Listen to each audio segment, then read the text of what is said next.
ಇವತ್ತಿನ recipe easy and ಕ್ವಿಕ್ಕಾಗಿ ಆಗುವಂಥ street style egg rice ಮಾಡೋದು ಹೇಗೆ ಅಂತ ನೋಡೋಣ. ಕೆಲವೇ ನಿಮಿಷಗಳಲ್ಲಿ ಮಾಡ್ಕೊಳ್ಬೋದು. ತುಂಬಾ ಈಸಿ ಆ್ಯಂಡ್ ಕ್ವಿಕ್ಕಾಗಿ ಆಗುತ್ತೆ. ನೀವು ಏನು ರೋಡ್ ಸೈಡಲ್ಲಿ ತಿಂತಿರಲ್ಲ ಎಗ್ ರೈಸ್, ಅದೇ ರೀತಿ ಟೇಸ್ಟ್ ಕೊಡುತ್ತೆ.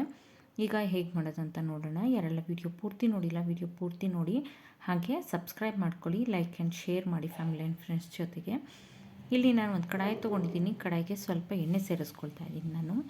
ಎಣ್ಣೆ ಸೇರಿಸ್ಕೊಂಡು ಕಡಾಯಿ ಎಲ್ಲ ಬಿಸಿ ಆದ ನಂತರ ನಂತರ ಇಲ್ಲಿ ನೋಡಿ ಒಂದು ಅರ್ಧ ಕ್ಯಾಪ್ಸಿಕಮ್ಮು, ಒಂದು ಅರ್ಧ ಕ್ಯಾರೆಟು ಮತ್ತು ಒಂದೆರಡು ಹಸಿರು ಮೆಣಸಿನ್ಕಾಯಿ, ಒಂದು ಈರುಳ್ಳಿನ ನಾನು ಹೆಚ್ಚಿಟ್ಕೊಂಡಿದ್ದೀನಿ. ಇಲ್ಲಿ ನಾನು ಮಾಡ್ತಿರೋ ಕ್ವಾಂಟಿಟಿ ಇಬ್ಬರಿಗೆ ಆಗುತ್ತೆ, ಅಷ್ಟು ಕ್ವಾಂಟಿಟಿ ಮಾಡ್ತಾಯಿದ್ದೀನಿ. ನೀವು ಸ್ಟ್ರೀಟ್ ಸ್ಟೈಲಲ್ಲಿ ಗಮನಿಸ್ಬೋದು, ತುಂಬಾ ತರಕಾರಿ ಅದು ಇದು ಮೊಟ್ಟೆ ಎಲ್ಲ ಏನೂ ಹಾಕೋದಿಲ್ಲ ಜಾಸ್ತಿ, ಅವ್ರು ಲೈಟಾಗೆ ಹಾಕಿರ್ತಾರೆ. ಆದ್ದರಿಂದ ನಾನಿಲ್ಲಿ ಸ್ವಲ್ಪನೇ ಹಾಕ್ಕೊಳ್ತಾ ಇದ್ದೀನಿ. ನಿಮಗೆ ಕ್ಯಾರೆಟು ಕ್ಯಾಪ್ಸಿಕಮ್ ಇಷ್ಟ ಇಲ್ಲ ಅನ್ನೋರು ಸ್ಕಿಪ್ ಮಾಡ್ಬೋದು, ಬಟ್ ಹಾಕೋದ್ರಿಂದ ತುಂಬ ಒಳ್ಳೆ ಟೇಸ್ಟ್ ಅನ್ನೋದಿರುತ್ತೆ. ನಂತರ ಇದನ್ನೆಲ್ಲ ಲೋ ಫ್ಲೇಮಲ್ಲಂತೂ ಹುರ್ಕೊಳ್ಬಾರ್ದು, ಸ್ವಲ್ಪ ಹೈ ಫ್ಲೇಮಲ್ಲೇ ಇಟ್ಕೊಳ್ಬೇಕು. ಎಗ್ ರೈಸ್ ಪೂರ್ತಿ ಎಲ್ಲ ಕಂಪ್ಲೀಟ್ ಆಗೋವರೆಗೂ ಹೈ ಫ್ಲೇಮಲ್ಲೇ ಇಟ್ಕೋಬೇಕು. ನೋಡಿ, ಇಲ್ಲಿ ಕ್ಯಾಬೇಜ್ನ ಸಹ ಸಣ್ಣಕ್ಕೆ ಹೆಚ್ಚಿಟ್ಕೊಂಡಿದ್ದೀನಿ, ಅದನ್ನು ಸಹ ನೀಟಾಗಿ ತೊಳೆದು ಸೇರಿಸ್ಕೊಳ್ತಾ ಇದ್ದೀನಿ ನಾನು, ನೀರೆಲ್ಲ ತೆಗೆದು. ಈ ರೀತಿ ಚೆನ್ನಾಗಿ ಹೈ ಫ್ಲೇಮಲ್ಲೇ ತರಕಾರಿನೆಲ್ಲ ಬೇಯಿಸ್ಕೊಳ್ಬೇಕು.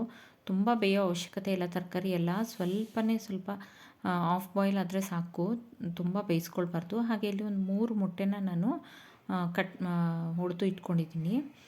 ಇದನ್ನೀಗ ಇದಕ್ಕೆ ರುಚಿಗೆ ತಕ್ಕಷ್ಟು ಉಪ್ಪನ್ನು ಸೇರಿಸ್ಕೊಳ್ತಾ ಇದ್ದೀನಿ. ನಾನು ರೈಸ್ಗೆ ಉಪ್ಪಾಕಿ ಬೇಯಿಸ್ಕೊಂಡಿದ್ದೀನಿ, ಆದ್ದರಿಂದ ಇದಕ್ಕೆ ಎಷ್ಟು ಬೇಕಷ್ಟು ನಾನು ಉಪ್ಪನ್ನು ಸೇರಿಸ್ಕೊಳ್ತಾ ಇದ್ದೀನಿ. ಇಲ್ಲಿ ಸೋಯಾ ಸಾಸ್ ಸೇರಿಸ್ತಾ ಇದ್ದೀನಿ ನಾನು. ಸೋಯಾ ಸಾಸ್ ಇಲ್ಲ ಅಂದರೆ ಸ್ಕಿಪ್ ಮಾಡ್ಬೋದು. ನಾನಿಲ್ಲಿ ಒಂದು 1/4 ಸ್ಪೂನಷ್ಟೇ ಸೋಯಾ ಸಾಸ್ನ ಸೇರಿಸ್ತಾ ಇದ್ದೀನಿ. ಅದು ಸ್ವಲ್ಪ ಕಲರ್ ಮತ್ತು ಟೇಸ್ಟ್ ಎನ್ರಿಚ್ ಮಾಡುತ್ತೆ. ಹಾಗೆ ಇಲ್ಲಿ ಗ್ರೀನ್ ಚಿಲ್ಲಿ ಪೇಸ್ಟು ಒಂದು ಅರ್ಧ ಸ್ಪೂನಷ್ಟು ಸೇರಿಸಿದ್ದೀನಿ. ನೀವು ಖಾರ ಇಷ್ಟಪಡೋರು ಬೇಕಿದ್ದರೆ 1 ಸ್ಪೂನಷ್ಟು ಸೇರಿಸ್ಬೋದು. ಸೋಯಾ ಸಾಸ್ ಇಲ್ಲ ಅನ್ನೋರು ನೀವು ಒಂದು ಅರ್ಧ ಹೋಳು ಅಥವಾ 1/4 ಹೋಳು ನಿಂಬೆ ರಸನ ಕೊನೆಯಲ್ಲಿ ಹಾಕ್ಕೊಂಡ್ರೆ ಆಯಿತು, ಅದೂ ಟೇಸ್ಟ್ ಚೆನ್ನಾಗಿರುತ್ತೆ.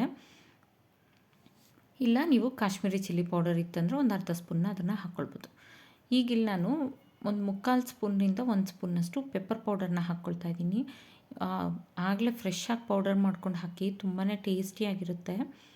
ಅಂಗಡಿಯಿಂದ ತಂದಿದ್ದ ಪೌಡರ್ಗಿಂತೂ ನಾವು ಫ್ರೆಶ್ಶಾಗಿ ಪೆಪ್ಪರ್ನ ಪೌಡರ್ ಮಾಡಿ ಹಾಕೋದ್ರಿಂದ ಒಳ್ಳೆ ರುಚಿ ಇರುತ್ತೆ. ಈಗ ಇದನ್ನೆಲ್ಲ ಚೆನ್ನಾಗಿ ಫ್ರೈ ಮಾಡಿಕೊಡ್ಬೇಕು.